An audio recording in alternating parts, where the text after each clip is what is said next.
So hello students, again welcome back to target GPT.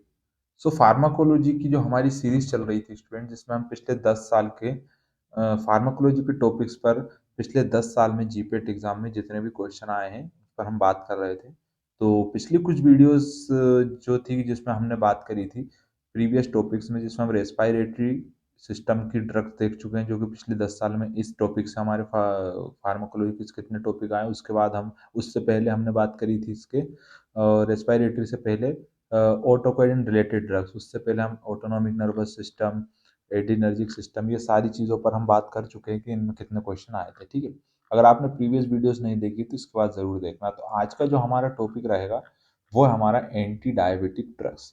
Anti diabetic drugs actually में इसमें जो है कि बहुत बड़ा इसका क्लासिफिकेशन है। ऊपर से जो केडी त्रिपाठी में इसका जो सेक्शन दिया हुआ है उसमें और भी हार्मोनल ड्रग्स भी थी, तो बहुत ज़्यादा हो रहा था। इस वजह से मैंने एंटी डायबिटिक ड्रग्स को एक अलग टॉपिक एज कंसिडर करके इससे देखिए। इसके बाद हॉर्मोन्स रिलेटेड ड्रग्स, उस पर हम इसके बाद दूसरी वीडियोस में बात करेंगे। ठीक है, तो अभी हम बात करेंगे ऐसी ड्रग्स जो कि डायबिटीज़ को ट्रीट करती है, जो एक हमारा एक बहुत ही मेजर पोर्शन है हमारी फार्माकोलॉजी का, और जीपेट में इससे सबसे ज़्यादा क्वेश्चन पूछे जाते हैं। ठीक है, तो चलिए स्टार्ट करते हैं। 2022 से लेके हम 2010 तक देखेंगे, इसमें पिछले 12 सालों की एनालिसिस करेंगे हम।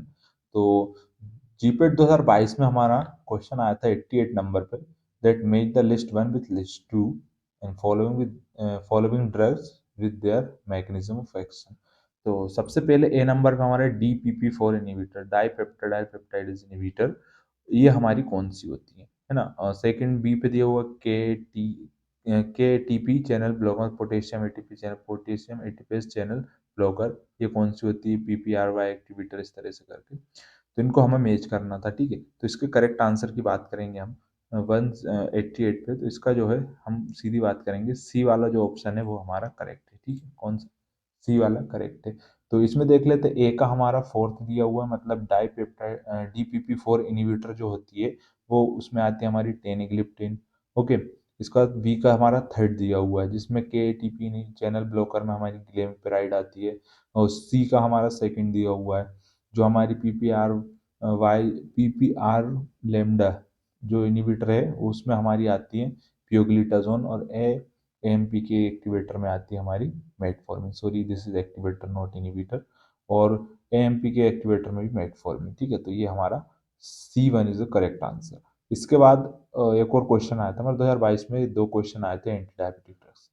एक आया था 104 नंबर पे, विच of the following clinical feature is not responsible for insulin resistance in type 2 diabetes. तो इनमें से कौन सा एक क्लिनिक फीचर है जो कि हमारा रिस्पॉन्सिबल नहीं होता है इंसुलिन रेजिस्टेंस के लिए टाइप 2 डायबिटीज में।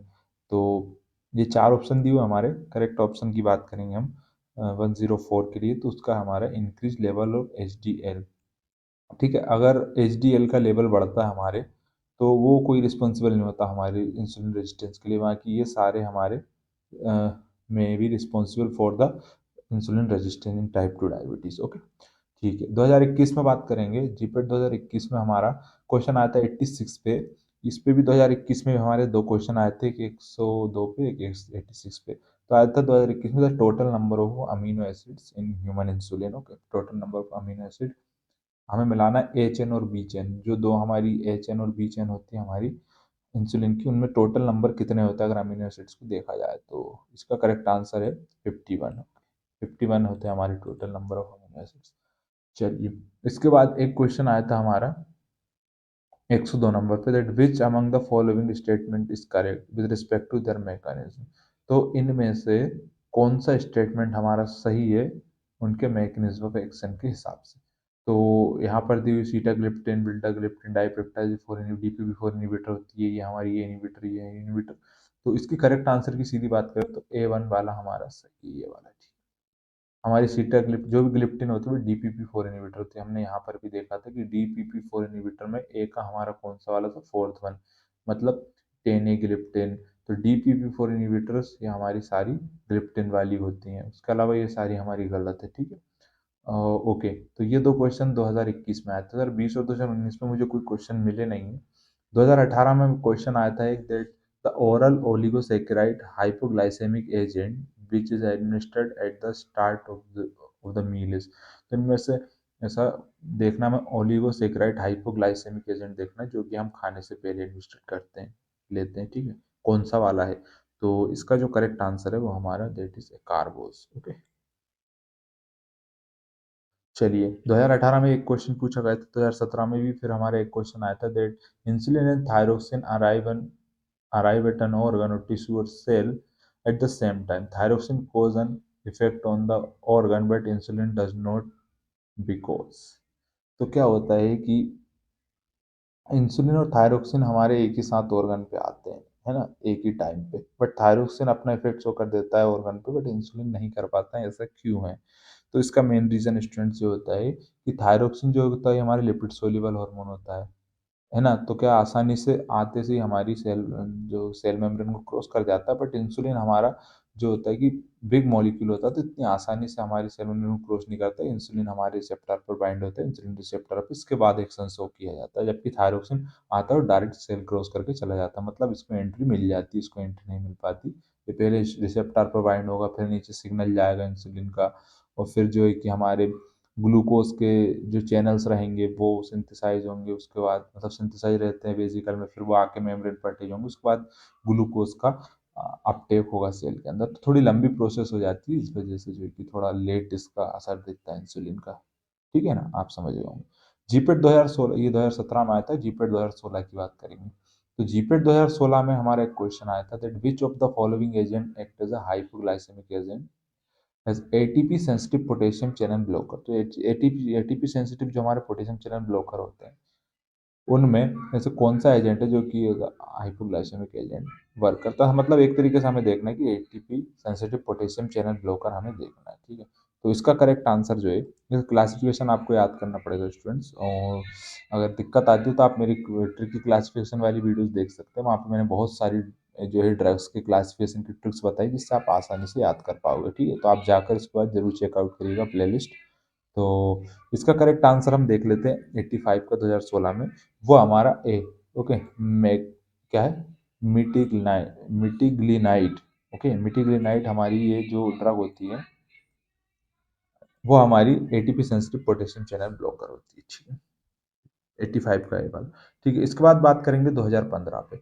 2015 में हमारा जो है कि 3 क्वेश्चन पूछे गए थे इस बार, ठीक है। 2015 में पहले एक आया था 24 नंबर पे, जिसमें हमें मेक द फॉलोइंग करना, मतलब make the drug with the disease, हमें ऐसी ड्रग को डिसीज के साथ मैच करवाना है। तो इसमें क्या है कि एक हमारी ड्रग आ गई है, कौन सी, एंटी डायबिटिक, इस वजह से मेरे को पूरा क्वेश्चन उठाना पड़ा, बाकी हम चलो देख लेते हैं क्या जाता है। तो 24 में हमारे इसका करेक्ट आंसर है 2000, कौन सा, 2015 में 24 नंबर पर आया, तो उसका आंसर वाला करेक्ट वाला ये है, ठीक है ना। तो मतलब फर्स्ट का क्या है, जो बेटा क्विलिन होती है, फर्स्ट का ए से वो होती है हमारी एंटी ट्यूबरकुलिन। दूसरी सीटाग्लिप्टिन, तो सीटाग्लिप्टिन जो होती है हमारी एंटी डायबिटिक होती है, ठीक है। उसके बाद थर्ड का क्यू है हमारा, दैट मीन्स मैक्सिलिटाइन जो होती है वो एंटीरिज्मिक होती है, और पेरोक्सिटीन जो ड्रग होती है फोर्थ में, that is are anti depressant होती है ना। तो सीटाग्लिप्टिन एंटी डायबिटिक के लिए आया था। उसके बाद एक क्वेश्चन आता है 114 नंबर पे।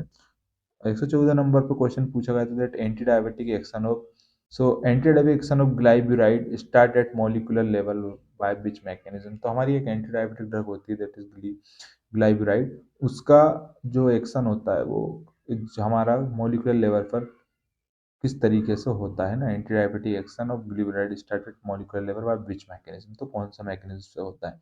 तो 114 पर इसका करेक्ट आंसर रहता है, ये क्या करती है, डिक्रीज पोटेशियम इफ्लक्स। ये जो ड्रग होती है हमारा पोटेशियम को इफ्लक्स को डिक्रीज कर देती है ना, इसकी इस तरह से हमारा वर्क करती है। इसका आगे फर्दर अगर मैकेनिज्म आपको समझना है तो आप एंटी डायबिटिक में जाकर इनका मैकेनिज्म एक्शन डिटेल में देख सकते हैं, किस तरीके से हमारी जो ग्लिबराइड वर्क करती है ना, ठीक है। इसके बाद एक 116 नंबर पे आया था question that insulin stimulate glucose transport bye promoting the translocation of. तो इंसुलिन हमारा किस तरह से ग्लूकोज का ट्रांसपोर्ट प्रमोट करता है, किसका ट्रांसलोकेशन करता है? और ऑप्शन हमारे पास इतने सारे दिए, करेक्ट आंसर किसी की बात करेंगे, that is GLUT 1 and GLUT 4। Glucose transporter 1 and glucose transporter 4 को ट्रांसलोकेट करता है साइटोप्लाज्म से सेल मेम्ब्रेन की ओर, ठीक है, जिसकी वजह से ये जहाँ सेल मेम्ब्रेन पर जाकर बाइंड होते हैं ग्लूकोज ट्रांसपोर्टर, और जो ग्लूकोज सेल के बाहर होता है वो आसानी से अंदर आ जाता है इनके थ्रू।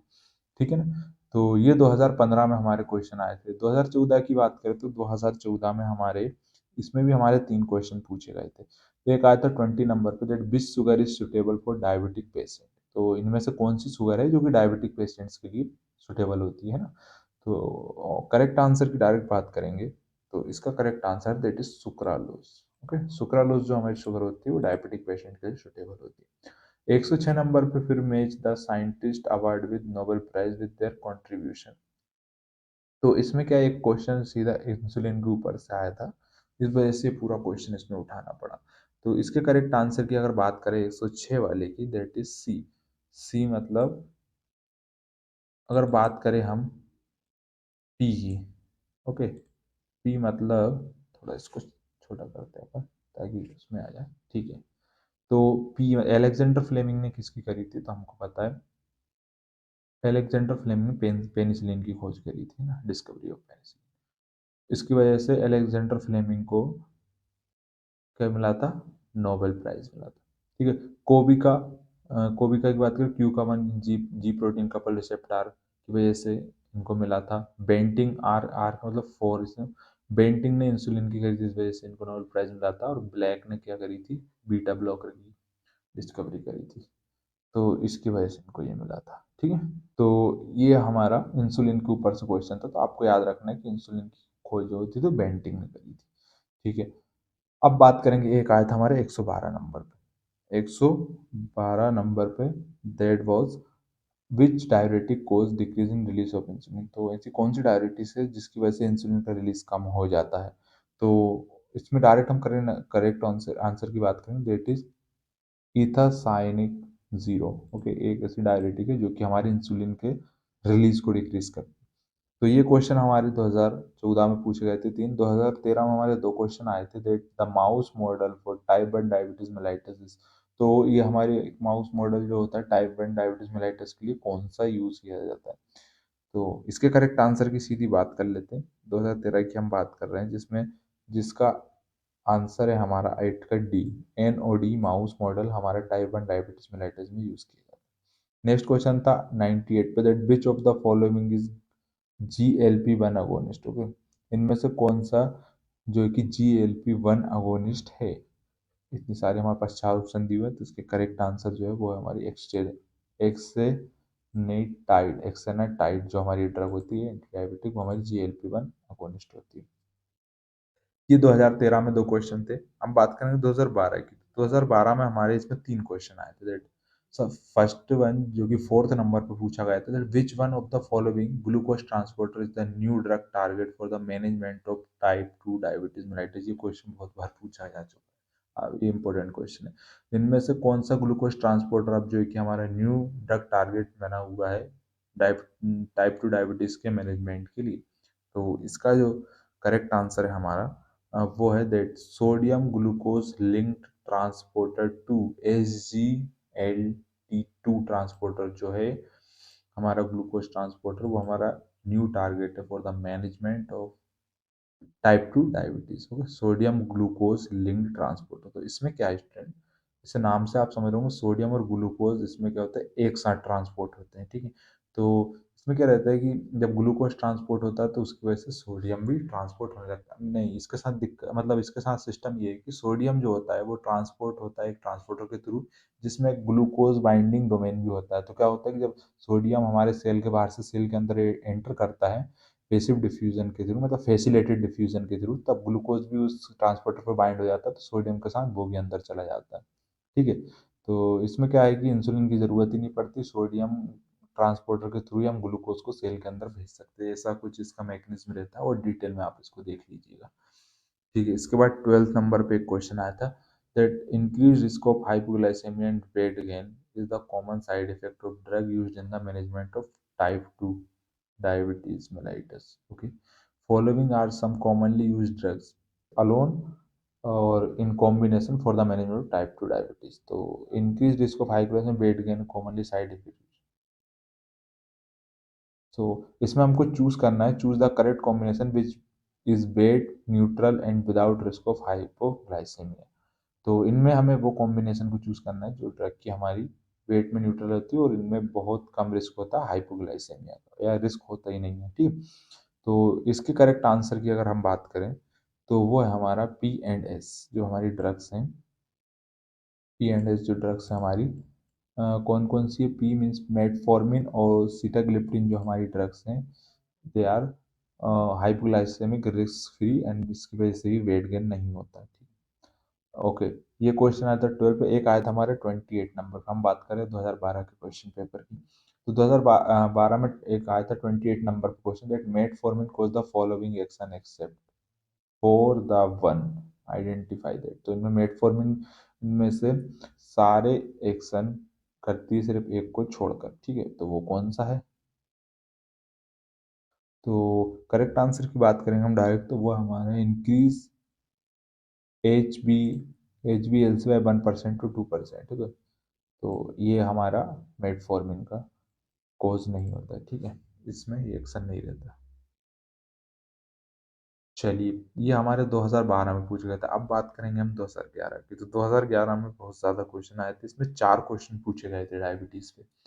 पहला क्वेश्चन 24 नंबर पर है, that which of the following species is being inactivated by the enzyme DPP4, जिसे हम बोलते हैं। तो इनमें से कौन सी स्पीसीज जो कि इनएक्टिवेट हो रही है DPP4 की वजह से? तो ऑप्शन हमारे पास ये दिए हुए, करेक्ट आंसर की अगर हम बात करें 24 के लिए, दैट इज इंक्रेटिन्स।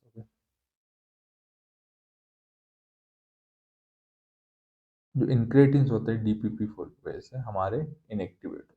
ठीक है, इसके बाद एक क्वेश्चन आया था 31 नंबर पे। 31 नंबर पे था, blood level monitoring of HbA1c is important in which of the given disease stage. तो ब्लड लेवल मॉनिटरिंग करते हैं हम, इसमें इम्पोर्टेंट होता है कौन सी डिसीज स्टेट में? तो अब हम यहाँ पर बात कर रहे हैं अगर डायबिटिक मेलाइटिस की, तो इसका आंसर वही रहेगा 31 का, डायबिटिस मेलाइटिस। ओके, चलिए, अब एक क्वेश्चन आया था 46 नंबर पे, that a 64-year-old woman with a history of type 2 diabetes is diagnosed with the heart failure. Okay, which of the following would be a poor choice in controlling of her diabetes? हाँ, तो एक 64 साल की महिला है जो कि उसकी हिस्ट्री में टाइप 2 डायबिटीज आया था और उसको हार्ट फेलियर और उसमें डायग्नोस किया गया है। तो अब उसकी डायबिटीज को कंट्रोल करने में अगर हम इनमें से कौन सी पुअर चॉइस होगी उसको डायबिटीज को कंट्रोल करने के लिए, मतलब कौन सा हमें नहीं देना चाहिए? तो इसका करेक्ट आंसर है 46 के लिए, that is pioglitazone. Okay, pioglitazone would be a poor choice in controlling of diabetes. ठीक है, ये एक था। एक 124 नंबर पे क्वेश्चन आया था, that to synthesize sulfonyl urea anti diabetic which of the following reaction can be use. तो ये बेसिक केमिस्ट्री का क्वेश्चन है, मेडिसिनल केमिस्ट्री का। तो चलिए, इसका करेक्ट आंसर हम देख लेते हैं। 124 के लिए ये पूछा गया था, इसका correct answer, reacting a suitability substituted sulfonamide with the desired isocyanide derivatives. Okay, इसका correct answer, it will be the reaction for the synthesis of sulfonyl ureas. ठीक है, ये 2011 में 4 क्वेश्चन थे। 2010 में हमारे एक ही क्वेश्चन पूछा गया था, वो था 11 number, which of the following drug does not act through ji protein couple receptor. तो एक्चुअली ये क्या ड्रग्स के लिए पूछा गया था इसमें, तो हमारा इसका करेक्ट आंसर है इंसुलिन। क्या इंसुलिन जो होता है हमारे जी प्रोटीन कपल रिसेप्टर के थ्रू वर्क नहीं करता है, ये है ना। ठीक, इंसुलिन रिसेप्टर के द्वारा वर्क करता है, जो कि 1 पास रिसेप्टर होता है। हमारा जी प्रोटीन कपल रिसेप्टर हमारा 7 पास रिसेप्टर होता है। रिसेप्टर के बारे में अगर आपको स्टूडेंट डिटेल में जानना हो तो आप मेरी रिसेप्टर वाली वीडियो सीरीज जाकर जरूर देखें, जिसमें मैंने बहुत ही अच्छे से डिटेल में समझाया रिसेप्टर क्या होते हैं, कितने टाइप के होते हैं, और जो भी सारी इंपॉर्टेंट डिटेल चीज़ें जो आपको एक जीपेट के लिए सफिशियंट होती है वो मैंने उसमें बताई हुई है। तो आप जाकर प्लेलिस्ट जरूर चेक करें। ठीक है, ओके स्टूडेंट, तो ये थी आज की वीडियो जिसमें हमने ओवरऑल एंटी डायबिटिक के क्वेश्चन जो कि हमारे पिछले 12 सालों में जीपेट एग्जाम में पूछे गए वो हमने सारे कवर किए। अगर वीडियो पसंद आया तो वीडियो को लाइक ज़रूर करिएगा, और चैनल पे पहली बार आए तो चैनल को सब्सक्राइब जरूर कर लीजिएगा, ताकि आगे आने वाले टॉपिक पर भी आपको वीडियो मिलेगी, जिससे कि आपको आपकी जीपेट प्रिपरेशन में काफ़ी ज़्यादा हेल्प होगी। ठीक है स्टूडेंट्स, तो आज की वीडियो में इतना ही। Thank you so much for watching this video up to the very end. मिलते हैं अगली वीडियो में नए टॉपिक के साथ। बाय।